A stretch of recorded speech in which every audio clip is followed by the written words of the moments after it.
The following is a presentation of the Belly Up Sports Media Network. Here's what's cooking on today's Sports Stove podcast. Saban retires. The NFL regular season ends. The coaching carousel begins. NFL playoffs and a recap of the college football championship. That's what's cooking on today's Sports Stove podcast. From Belly Up Sports and the Belly Up Podcast Network, you're listening to the Sports Stove podcast with your host, Vince Stover. Hey, good looking, what you got cooking? How's about cooking something up in me? Welcome in to an all-new edition of the Sports Stove podcast presented by Righteous Felon Jerky. Join the flavor revolution today at righteousfelon.com. Use the promo code STOVE15 at checkout. That's going to get you 15% off your purchase. And we'd sure love to have you join the Righteous Felon family as well. I'm Vince Stover, joined as I am every Wednesday by my dad, Dale Stover. Dad, how you doing? Doing good, boy. A lot going on in the football world here, kind of in the last week and even in the last couple days. So a lot going on, exciting time, stuff to keep up with. Yeah, well, the last couple hours, it has been quite the definitely the week so far has been full of sports news, a lot of things going on, a lot of things happening. And then just about an hour before I took off for church tonight, the news comes across the phone, Nick Saban retiring at Alabama. And that's in and of itself an incredible story. But immediately that turns to the question of who's going to take his place. There's nobody in-house to really take his place right now. So Saban announcing he's retired. First of all, a great job where they did not have this leaked. I mean, they held it on to it up until it happened pretty much. So, but it's wild when you have a guy like Nick Saban retiring on the same day we found out Pete Carroll was not going to be the coach in Seattle anymore. It's just kind of been a weird day overall. But let's start with Saban, your thoughts on him as a coach and what he's going to leave behind in Alabama. Well, he definitely one of the best college coaches, I think, of all time. He's done great. He did great at Michigan State. He did great at LSU. And, of course, has built, a dynasty at Alabama. And I remember, when it was a long time when Alabama was struggling, went through several different coaches and things, they just didn't have the right coach. And Saban came in. It was interesting because he, not an Alabama grad or anything like that, but came in and really organized the program in a lot of ways. And of course, was a great coach, was a great recruiter. He created a situation there that just, was going to have success year after year. So it'll be interesting. I think it will change when he leaves. I was thinking about that today that, maybe, boy, he's got a lot built up there and, things can, run along for a year or two, but now everything's changed with the portal and all that. I was reading just a little bit ago where an hour after one of the big recruits found out, confirmed for sure that he was leaving, he decommitted. And so, that's going to change altogether. Whoever does come in and take it over will have to start now as far as the organization there and, the legacy they built at Alabama. I think that will help for a while. But, this whole transfer portal thing really changes a situation like this. And, again, it's just happened for a few hours, so it's hard to tell, where Alabama will look, how they'll go about doing it. Obviously, it's a job that a lot of people, I'm sure, would like to have in a lot of ways. I mean, following a guy like Saban is going to be hard. Yeah. But there's a lot there at Alabama and, of course, in the SEC. Of course, the SEC is fixing, to change, with more teams coming in next year. things are going to be in flux, I think, for 4 or 5 years for college football to kind of get stabilized in a lot of ways. With the new bowl system, with the new conference alignments, and I think something will be done to try to help with the NIL and the portal thing. But all that's going to be going on here for a while. So, but Nick Saban, a great coach. I heard some talk a week ago about some of the coaches, felt like coaches ought to be the ones that help try to solve this portal and NIL problem. And I heard Nick Saban's name come up as he would be a great guy maybe to inject some common sense into this. So it'd be interesting to see what he does, following his time there. Yeah, I mean, well, first of all, yeah, he's a great coach. One of the things that made him great was his ability to adjust with the times. He didn't get stuck in, one way and that's the only way. No, I'm sure they did their fair share of paying players before the NIL situation, but they weren't the only ones, and they did it successfully. NIL came, and they succeeded there as well. They've won championships. They've been at the top for a very long time. Even when they didn't win, they were still there towards the top. So there's a lot there. You said, and I think you caught yourself after you said it, but, this is a job that a lot of people would want. Well, I mean, you might want to wait a turn, let somebody else take the first shot at it, and then come in after that guy. I saw one person said, bring back Mike Shula, which was very sarcastic.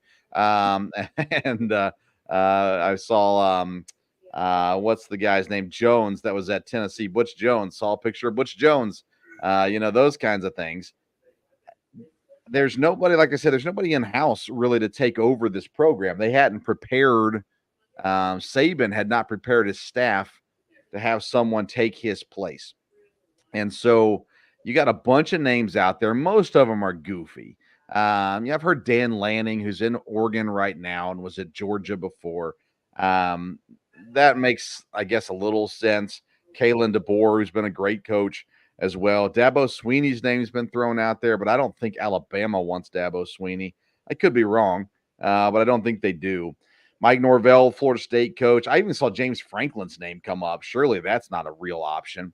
But two names that were intriguing that I've heard so far, Dad. One is, I think, still a little out there, but Deion Sanders, where he could come over. He would inject a ton of energy and kind of keep some of the things going. But I think I don't see that being the kind of guy they want to bring in. But the interesting name, Dad, is DeMeco Ryans, Houston Texans head coach.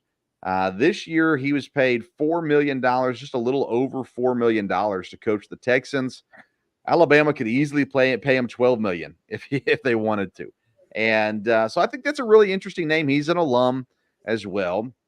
And he's young enough where maybe the workload at Alabama, I think one of the things Saban, we've seen it in college basketball with Krzyzewski as well.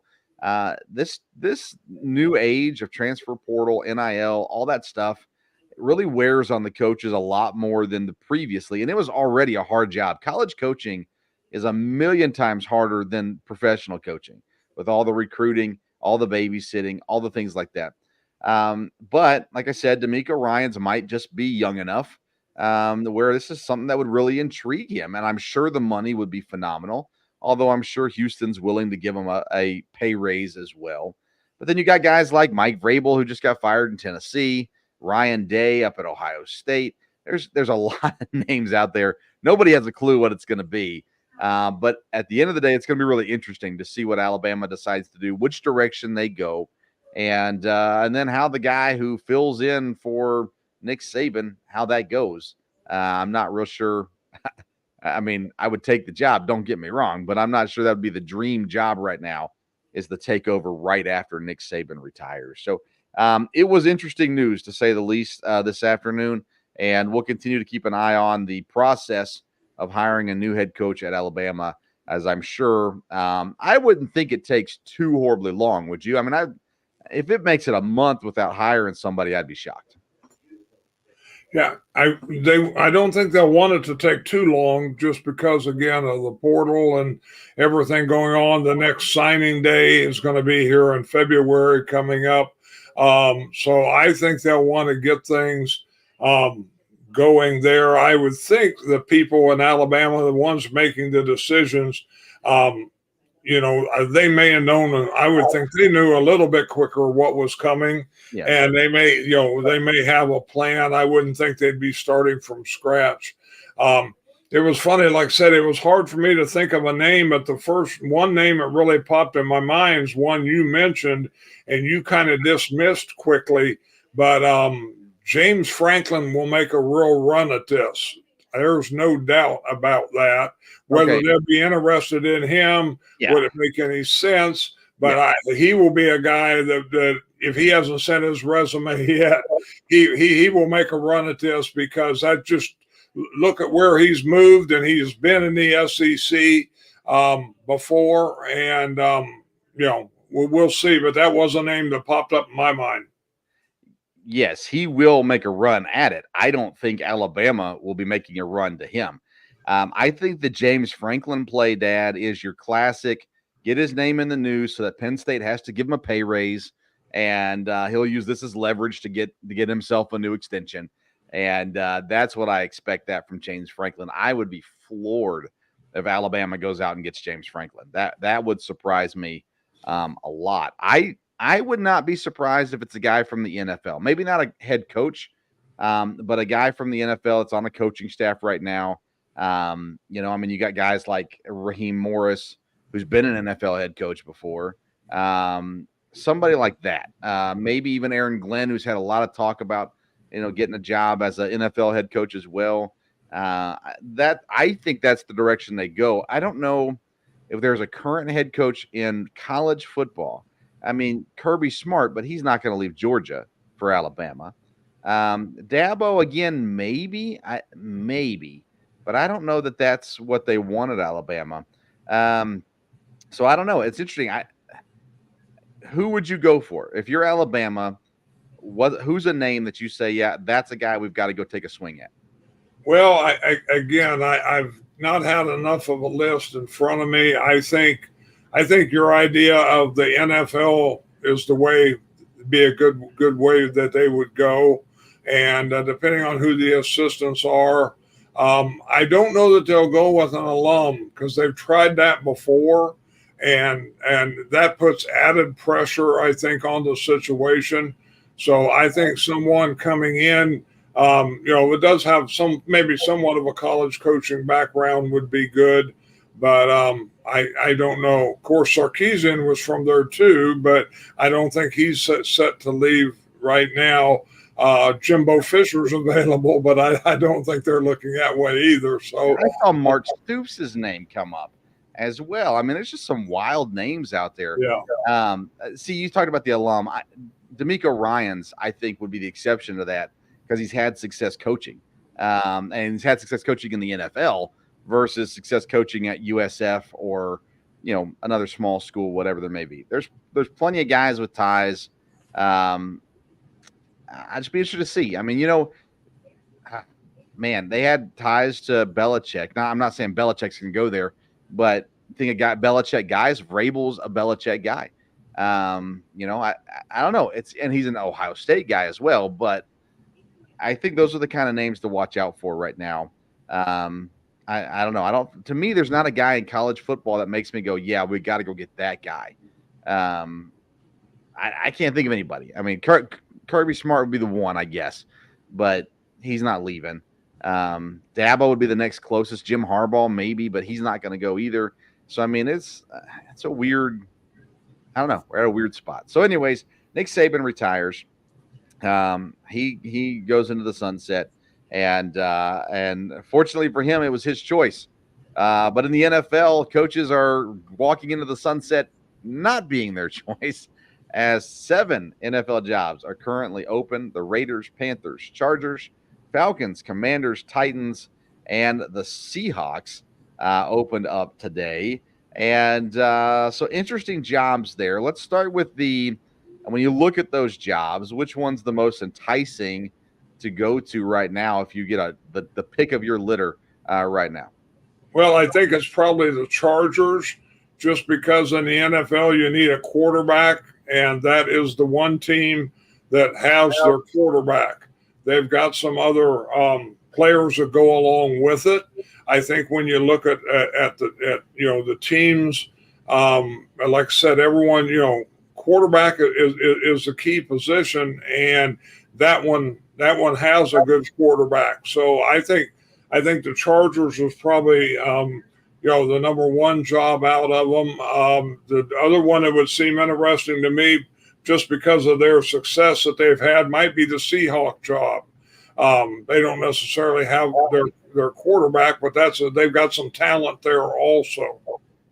Yeah, I've got the Seahawks as third on my list, Dad. The Falcons are high for me because they don't have the quarterback, but they've got a lot of other things. They got a ton of offensive talent, and if they can go out and get a quarterback, whether it's trading for Justin Fields or trading up in the draft to draft a kid again, or maybe go out and get a more of a veteran guy, as you've seen what the Browns have done this year. So maybe go out and get a veteran guy to kind of carry the load for a little bit, whatever it may be.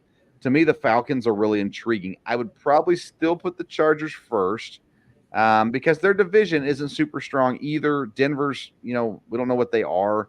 The Raiders, don't know really. They're not that great. The Chiefs are good, but they're not what they were. And the Falcons, though, are obviously in a horrible division. So that's one that intrigues you probably as well. But the Seahawks have a lot of talent, similar to Atlanta, just more veteran talent in Seattle. But you also got to deal with San Francisco. You also got to deal with the Rams. And say what you will, but you got to deal with the Cardinals too. And I don't think the Cardinals are that far away from being competitive again. So that would be tough. Panthers is probably the last on my list of this group, Dan. I like the Commanders. I think they've got some stuff that you can work with. The Titans and Raiders are kind of both in a similar boat to me, Dad. Neither one of those excite me. And so I kind of go Titans, Raiders towards the bottom, Panthers at the bottom, Seahawks, Commanders in the same general area, Falcons and Chargers. But it's interesting. The candidates, here's some names out there right now, the most popular names that are out there. Jim Harbaugh seems all but a lock to leave and come to the NFL. I predict he goes to the Chargers. Mike Vrabel now available, and it wasn't that long ago. He was coach of the year. He'd gotten to the playoffs several times, 4 out of 6 years, something like that. And now he's available. Bill Belichick is not currently available, but could be. Ben Johnson and Aaron Glenn, the OC in D.C. and Detroit. Dan Quinn, D.C. and Dallas. Bobby Slowick from Houston, offensive coordinator. Eric Bieniemy from Washington. Mike McDonald, defense coordinator, Baltimore. Brian Callahan with family ties in the NFL, offensive coordinator, Cincinnati. Steve Wilkes and Raheem Moore, both defensive coordinators as well with the 49ers and Rams there. So there's a lot of names, some with experience, head coaching experience, some not. To me, I think you have to look at Harbaugh, especially if you have a quarterback. I think Vrabel and Dan Quinn are guys that I'm really intrigued by as well. Is there any name that you just think of that, hey, this is a guy to keep an eye on as a head coaching prospect?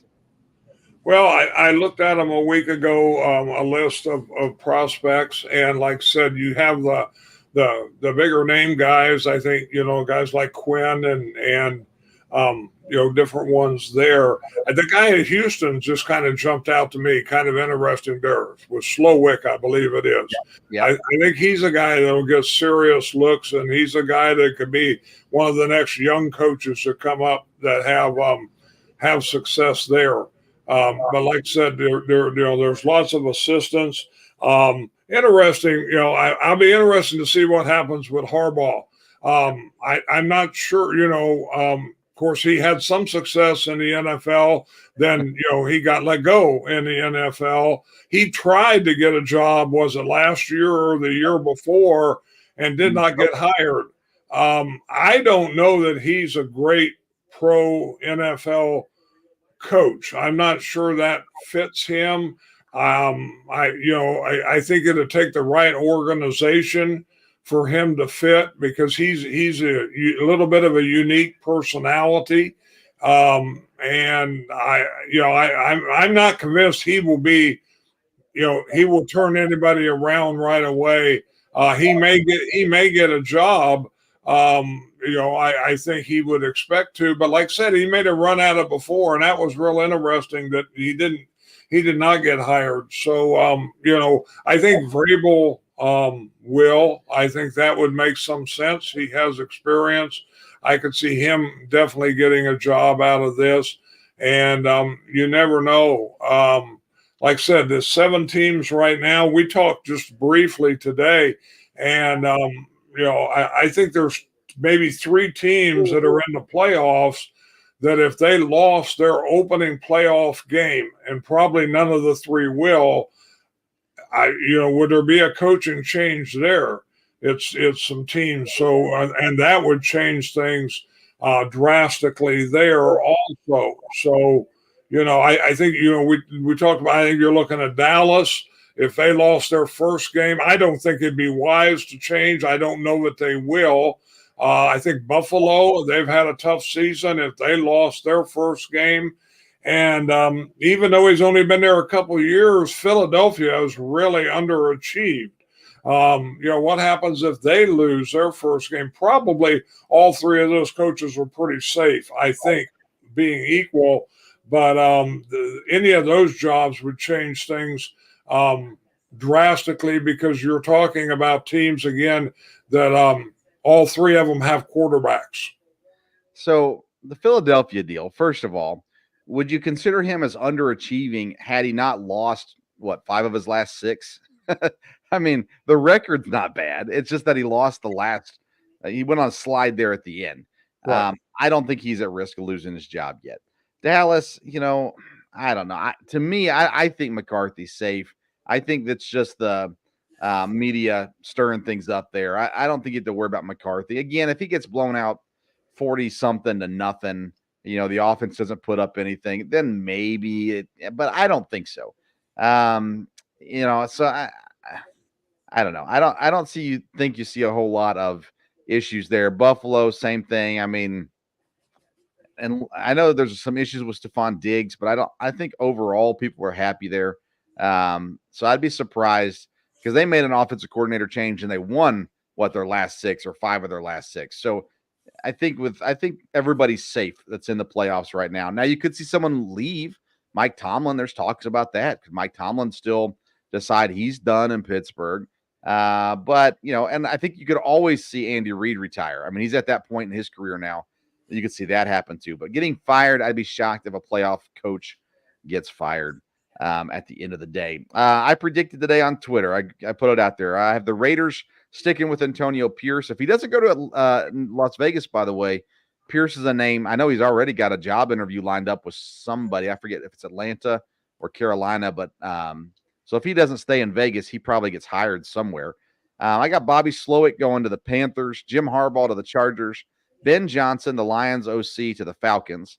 I've got Bieniemy in Washington. I think the new owner there, he's going to go a different direction and give Bieniemy a shot. Brian Callahan, I see landing in Tennessee. Dan Quinn with Seattle, as he was there previously, defensive coordinator. And then I've got Mike Vrabel with New England. Again, it hasn't officially opened up yet, but I have a feeling that could that's where he would go if it opens up. That'd be his first choice to get out there. Other things that happened in the NFL: Giants and their very good defensive coordinator, Wink Martindale, parting ways, and he's allowed to go wherever he wants. There's issues there between him and Daboll, and so Wink resigns. The Bears got rid of their offensive coordinator and Luke Getsy, which I've been saying needed to happen for a while, since they hired him, really. And the Jaguars fired their DC as well. So there's staff spots open. There will be more once these hires take place, and we'll continue to talk about it throughout the offseason as well. Let's talk about Jameis Winston real quick, Dad. Into the Saints-Falcons game. Saints blowing out the Falcons. The Saints were in victory formation, and they handed off to Jamal Williams to get him a touchdown. Now, Jamal Williams last year led the league in touchdowns. He had 0 this year. The coach there in New Orleans, and all of a sudden, and Dennis Allen, He said, "Hey, I told him to take the knee. They asked if Williams get a touchdown. He said no." Jameis Winston says it was a team decision. The players decided we were going to do this. They run the ball, get the touchdown for Jamal Williams. Obviously, Arthur Smith not happy about it, yells at Dennis Allen after the game. Dennis Allen says, "I told him not to do it." Anyways, Jameis Winston, you got to appreciate the love for his teammates. But there's no way he's on New Orleans next year after directly going against the coach's decision here right at the end. So Jameis Winston's in another colored jersey next year, isn't he? Yeah, I would think, they've got to make a move on that. No doubt about it. I mean, the coaching staff the coach has to have the say on that. And, you get a player that feels like, he can do something on his own. And like I said, I don't think Winston is that, he's not the guy long term there anyhow. So right. I would think, there would definitely be a move there. Well, and they're talking about John Gruden coming and working with directly with not Drew Brees, with Derek Carr. And so there's this possibility that they, Derek Carr is the guy they seem to have in mind to stick around and be the quarterback. So that's interesting for sure.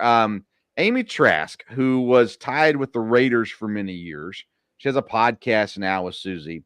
And she said on their podcast, Susie Schuster, Rich Eisen's wife, on their What the Football podcast, she said she was in Oakland when Dennis Allen was the coach there. And she said Dennis Allen had no authority with his players. He got walked over by his players, and she had no respect for him. And I thought that was really interesting to hear.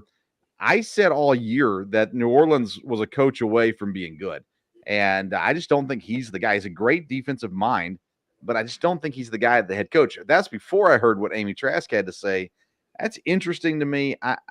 Man, it's just not a good look for New Orleans. And again, I appreciate Jameis Winston's love for Jamal Williams and his desire for him to get that touchdown. You can appreciate that, but it's the wrong decision to make there. And New Orleans has already said Dennis Allen's coming back, so that means Jameis Winston is going to have to go.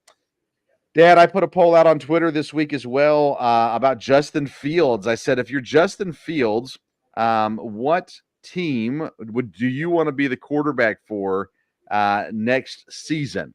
So obviously with the Bears with the number 1 overall pick, they could draft Caleb Williams and trade Justin Fields away, or they can keep Fields and go a different direction. So the options that I gave on Twitter were the Bears, the Commanders, the Falcons, and the Raiders. So if you're Justin Fields, what team do you want to be the quarterback for next year? Of those teams, probably the Falcons. I would think with the weapons and stuff they have, that might be the one. I was thinking today a little bit about him and where would he go. And some reason the Vikings popped up in my mind. It's in the division. They have a lot of talent there. They may be very well staying with Kirk Cousins. But I kind of thought about that. But of the names you threw out, I would think probably Atlanta. Of course, anytime you talk about the Raiders, you got Devontae Adams, which is definitely going to be a positive, I think, for the quarterback there. Now, but the Bears wouldn't trade him to Minnesota, would they? Well, you wouldn't think so, but the Bears, you never know what the Bears were going to do. So Ryan Poles was still the GM, so Lord only knows what move he'll make. Good point. I don't think they would because, like you said, it's right there in the division. But like I said, of the ones you give, I would think Atlanta would be a thing. It'll be interesting to see. I think for Justin Fields, the best thing would be that he could get traded. I think that would be better for him. On the other hand, I'm never too surprised about what the Bears do, but the fact that they kept the coach does make me think maybe they would keep Fields because if you bring in Caleb Williams or whoever, you've got to figure maybe there's going to take a little bit of time. And I don't think Eberflus has much more time. I'm not sure the GM has a lot more time. I don't think it's a deal where this team can say, okay, now we've got the pieces in place, give us a couple years and we'll have things going. I'm not sure that's if they bring in a new coach, yes, then I think they could go that route, bring in a new quarterback, change the culture, change the system, and go that way. But keeping the coach the way it is, I mean, he's got to be on a little bit of a short leash. I don't think there's any doubt about it. Well, but doesn't a new quarterback give him a longer leash? I mean, you're already changing the offensive coordinator. So, I mean, you're already making that move on offense. I think the rookie quarterbacks give you more leash as a general manager and as a coach. You're like, hey, we just drafted this guy. You got to give him some time. And so, honestly, changing the offensive coordinator brings that offensive change. Now, granted, they could hire somebody that has a similar system or whatever, but I don't know. Yeah, I agree with you, though. I think Fields, I think it'd be good for him to get out. Atlanta did win the poll, by the way. 36% of the votes went to Atlanta, 30% stayed at Chicago, 23% to Vegas, and 11% to the Commanders. And we had one comment. Now, he is a Steelers fan, but he said the Steelers. And I asked him, I said, so the Pickett era is over? And he said, a Steelers fan since 1974. To me, Pickett, Rudolph, Trubisky eras have all run their course. So the Steelers is an interesting one, though, too. If they choose to move on from Pickett, Fields, you know, I mean, you could trade Pickett for Fields and give Chicago Pickett and a rookie quarterback. You know, I don't know. Who knows? Trubisky could go back. They could trade Trubisky back to Chicago. Let him have some more run. I don't know. Go out and sign Jay Cutler while you're at it. Yeah, that's why we love the Bears, because they are always the Bears. So it is what it is. Before we transition to the NFL playoffs, Dad, I want to let everybody know about SeatGeek. If you're going to buy tickets to go to a game, you need to go through SeatGeek.com and our network, the Belly Up Sports Network. If you use the promo code Belly Up Sports, you're going to get $20 off your first purchase. Again, that's SeatGeek.com, promo code Belly Up Sports. You get $20 off your first purchase if you use SeatGeek and use that code. And, of course, also a reminder about Righteous Felon Jerky. It's time to join the flavor revolution, and you can do it at RighteousFelon.com. Promo code STOVE15 saves you 15% off your purchase. I am getting ready to make another order soon. I use that code, save me some money, and give me some great jerky. So go to RighteousFelon.com and use the code STOVE15 at checkout for 15% off your purchase. All right, Dad, let's get into the playoffs, and the wild card weekend is upon us. Saturday's first game is the Cleveland Browns. Joe Flacco and the Cleveland Browns at the Houston Texans. Rookie C.J. Stroud. D'Amico Ryans, maybe the next Alabama coach. They're all there, ready to go. The Browns' defense has been amazing. Flacco has done what he needs to do. But this Browns team is all about that defense. And last time Houston played them and lost, they did not have C.J. Stroud as their quarterback. This is a really intriguing game because I like Houston better than Cleveland, but I don't know that I trust Houston right now. I definitely don't trust Cleveland, but I do trust their defense. So I'm going to say I'm cheering for the Texans. I'm not even going to pick this game. I'm just cheering for the Texans. How do you feel this game goes, Cleveland at Houston? Well, I'm definitely. I would like to see Houston win. I think DeMarco Ryans has done great. C.J. Stroud has done great, and I'd like to see Houston win. But I don't know that I would pick against Cleveland in this. Cleveland's got a defense, and they got a veteran with Flacco, and they've been tough all year. And if I was going to, we did picks on this, so I picked Cleveland, even though I won't be disappointed at all for Houston. I'm kind of like you; I'll be for Houston, but I think Cleveland will probably win this one. I actually picked Houston in our picks, and by the way, you can go on Twitter at Sports Stove. I'm going to post the link, and you can join our playoff picks competition, where you pick through the whole playoffs, kind of like the NCAA tournament. You get points for each round, all that kind of stuff. So I'll post the link on at Sports Stove on Twitter if you'd like to join the pick'em that we're doing. I did pick Houston in this game, Dad. I really just don't know which way it's going to go, though. But, C.J. Stroud has played really well as a rookie. Flacco could always turn back to his old days, not old Baltimore days, but the days where he didn't have a team to sign with. So that's why I picked Houston. We'll see how that one goes. The other Saturday game is the Dolphins at the Chiefs. Dolphins losing to Buffalo last week puts them in a bad situation. They travel to Kansas City. The weather's going to be horrendous. The crowd, of course, at Kansas City is crazy.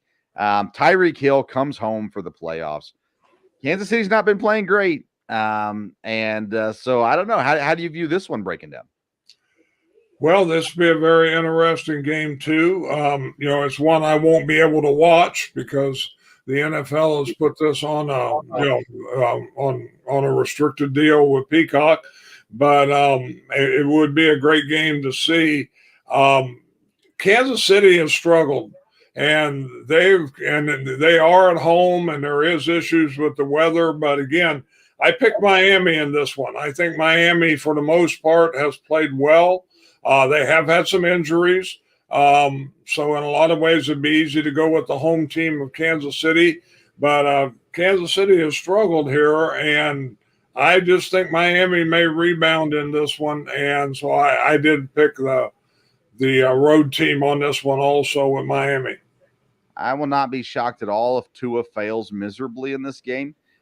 But I picked Miami also. They're just playing better football than Kansas City right now. So I went with Miami as well. Let's see here. Sunday, the 1:00 game, Steelers at Bills. Bills have been winning. I don't know if they've been playing great football, but they've been winning football games very consistently over these last 6 weeks. Buffalo hosting, it's going to be nasty weather there too, of course. The Steelers are playing Mason Rudolph as their starting quarterback. Sign me up for the Bills. I feel pretty comfortable picking the Bills in this game. Yes, I picked the Bills in this one too, just because I think they're playing well and they're playing at home. Pittsburgh as a team, again, has got a great defense, and they've even been scoring some points here lately. But I think Buffalo is peaking, heading in the right direction here, and being at home. So I picked Buffalo on this one. Packers at Cowboys. This is, of course, the game we're the most interested in. 4:30 kickoff.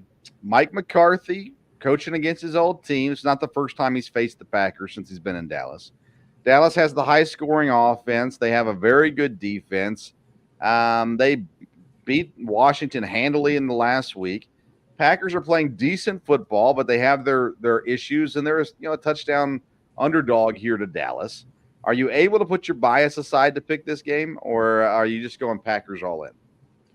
I can't put my bias aside because again, I think Dallas very easily could win this. I think the Packers will play well, though. I think they've been playing well. I think the fact that they're a young team is going to both help and hurt them. I think it'll help them in the fact that there's not pressure on them. These guys will come ready to play. But if they make young mistakes, which they did earlier in the year, if you have a stupid penalty, you have a drop, you have something like that, they probably won't be able to overcome that maybe with Dallas. I think at Green Bay, one advantage they have is the pressure is on Dallas. No matter what you say, they're at home and they're the favorite, but all that I think adds pressure. I think if Green Bay, I think LaFleur will have a great plan, and if they can stay close, if you get to the fourth quarter and Green Bay is tied or ahead or within a touchdown, then we'll see if Dallas can get it together or not. Now, if Dallas gets rolling and they're up by 10, 14 at half, get the ball in the second half, okay, then we may have trouble keeping up with them. But if Green Bay can stay close or get ahead or be able to control the ball and drive the ball down the field, their offense is going to be tough to stop. Defense is, Dallas has a good defense, no doubt about it. But LaFleur has showed he can come up with a good plan. And now that Love has bought into it, it'll be interesting. The offensive line will have to play well, but they have played well lately. And we'll see again where they're at on injuries. I think most guys will be back on this one, and we will see. So I did pick Green Bay for the upset. I won't be shocked at all if Dallas wins. I think it's a success for Green Bay to make the playoffs. I think it'll be great experience for these guys to experience a playoff game, no matter what the outcome is. But I don't think Green Bay is looking at it just as, well, hey, we're happy to be here and we'll do the best we can. I think they're going to go all in, and I think they'll give the Cowboys a good game. The one thing you didn't mention the whole time you were talking was Joe Barry's defense. I mean, you talking about it's going to be hard to stop the offense. The reality is well, yeah, it is. It's going to be really hard because Joe Barry's an idiot and needs to be fired. And there's going to be a lot of struggle with that. They're going to deep bomb us, and they're going to give us all kinds of problems. If for some reason the DBs show up, if Jair Alexander grows up and starts playing like Jair Alexander, if the safeties play way better than they're supposed to, then there's a shot. Now, I told you on November 29th, if the Packers make the playoffs, they're going to the Super Bowl. So I have to pick the Packers. I am picking the Packers. The Packers should not win this game. Plain and simple. They should not win this game. But the offense is playing well. That's the highlight. Aaron Jones is healthy. He's a top running back in the NFL. So I think that the defense is the question. And if Joe Barry blows it, he gets fired. Hopefully they don't even let him back on the bus. And we'll go from there and move on to the next season. But I picked the Packers because I said they'd go to the Super Bowl if they made the playoffs. So I kind of have to pick them. Rams and the Lions. Matt Stafford comes home to Detroit in a playoff game where they have not hosted a playoff game in over 30 years. And now Stafford could come in and break their hearts all over again by beating Detroit. The other option is the Lions could win, and Jared Goff gets the last laugh from the Goff-Stafford trade. I'm picking the Rams. I just don't believe the Lions right now, and I think Stafford's the better quarterback. Williams has been really solid at running back. Their defense is playing well. The Rams are that team that everyone has kind of said these last 2 or 3 weeks, man, you don't want to face them in the playoffs, and the Lions get to face them. I could be wrong, but I'm picking the Rams in this one. How about you? Yes, I'm picking the Rams too because I think the Rams are one of the hot teams. They're playing well. They have more experience here in the playoffs. I think they haven't been in the playoffs for a long time. Yeah, they're hosting, but I think the Rams should be able to handle this. Again, the Lions got some good players, and they've had games where they've played real well. But I wouldn't say they've played great in the last half of the season here, and the Rams have. So again, could be a little prejudice here, but I definitely picked the Rams. Okay.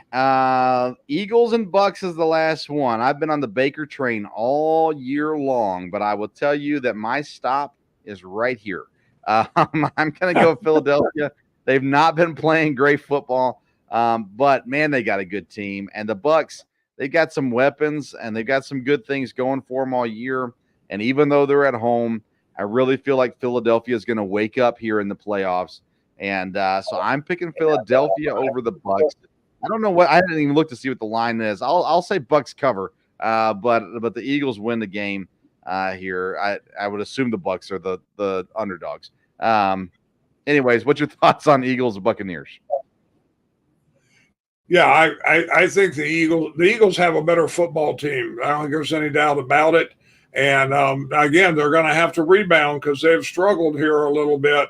But they should be ready to go. They might even make a run here in the playoffs. In some ways, I don't expect that.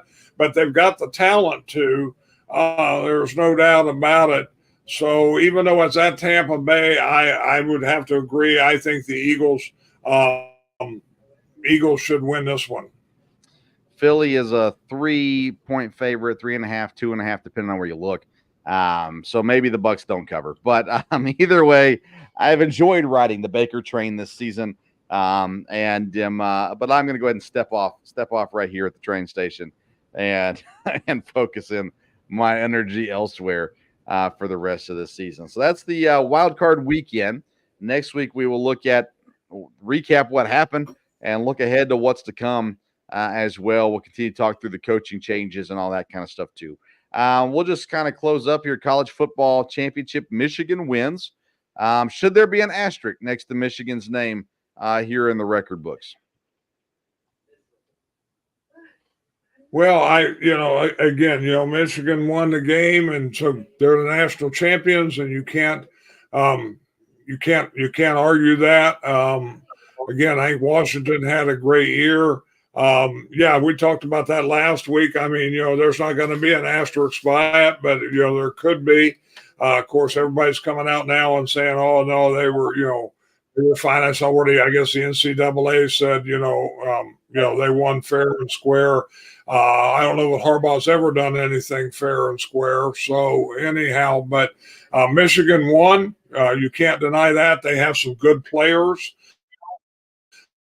Probably some of these guys we'll see in the pros, no doubt about that.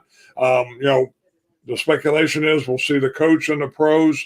And Michigan, if Harbaugh leaves, Michigan will have a real rebuild because, again, the Big Ten's changing with new teams coming in. And, it'll be a new setup there, no doubt about it. So, you have to say congratulations, Michigan. As much as it hurts, they're the national champions, and they won the game. Yeah, no, I don't think there should be an asterisk, first of all. Next year will be different. If Harbaugh leaves, especially because the recruiting will probably dip down. You lose your quarterback, probably. You lose your running back. You lose some defensive players. You lose some offensive linemen. They're going to lose a lot, and it's going to be tough. I think tough next year for Michigan, especially if they got to replace a coach as well. So, but I do not think there needs to be an asterisk next to their name. I think they did some things that were wrong throughout the season, but I do think they got caught and they stopped and they still won games, and they won the hardest games of the season as far as we know, without the cheating. So I'll give them this one, and congratulations to Michigan fans. You finally have something to cheer for, and you don't have to say maybe next year. You got one. You can live on that for another 2 decades, and be happy with it. So congratulations there to Michigan fans, and we have several friends, if I can call them that are Michigan fans. So I know they're happy as well today and throughout this week. Anything else, Dad, you want to cover before we head out this week? No, a lot of football going on, and of course, a lot of sports going on, with college basketball and hockey and a lot of things, but a lot of football. We'll see where things go. The coaching thing may be about as exciting as the playoff games in a lot of ways. But it'd be interesting to see, who advances and then who's going to be in the Super Bowl. And but like I said, the coaching thing is going to be interesting. And the thing with Saban kind of throws a whole new thing into it too. So we'll see. It does, and we really didn't talk about Pete Carroll. That's kind of crazy too. Pete Carroll stepping away and staying in the organization, staying in the Seahawks, but not being the head coach. And we'll wait and see the news on Belichick, what they decide with that also. Baseball season's right around the corner, and that means an all-new season of the Sports Stove Fantasy Baseball Show. It kicks off Sunday night at 8 p.m. Kevin Wilson will join me, the senior fantasy writer from BellyUpSports.com. And we're going to talk about the offseason, everything that's happened. We'll have some fantasy things there as well to get this season started. And then every Sunday at 8 p.m., you can catch the Sports Stove Fantasy Baseball Show right here, wherever you're tuning in now. We'll be on the Belly Up Sports YouTube page. We'll be on the Sports Stove YouTube page. We'll be on the Belly Up Fantasy Facebook page. We'll be available on the audio podcast. Wherever you listen to the Sports Stove podcast on audio, you can catch the Sports Stove Fantasy Baseball Show as well. Then the local hour continues to fly. We had baseball coach Chris Prothro on on Monday's episode. And by the way, it has been well received so far. Many people tuning into that one. EKU head baseball coach Chris Prothro. So local hour covers EKU sports. We continue to do that. We'll talk basketball, baseball, all kinds of other things. And then every Wednesday night right here, me and Dad will keep you through the football playoffs, the draft, all that good stuff, and Major League Baseball as well, coming up very, very soon. So keep tuning in. If you're going to a game or an event and you need a ticket, go to SeatGeek.com. Use the promo code BellyUpSports. You're going to get $20 off your first purchase. And if you like to eat, you need to go to RighteousFelon.com. It's the best jerky in the land, my friends. Join the flavor revolution, RighteousFelon.com. Use the promo code STOVE15. That's STOVE15 at checkout for 15% off your purchase at every purchase, by the way, with that code. Follow us on Twitter and Instagram at SportsStove. If you have enjoyed the program or even found any amusement in it, give us a like, a 5-star review, a share, whatever you'll do. We sure appreciate it. Thanks for tuning in to tonight's edition of the Sports Stove Podcast. Go Pack, go. Until next time, we'll see you around the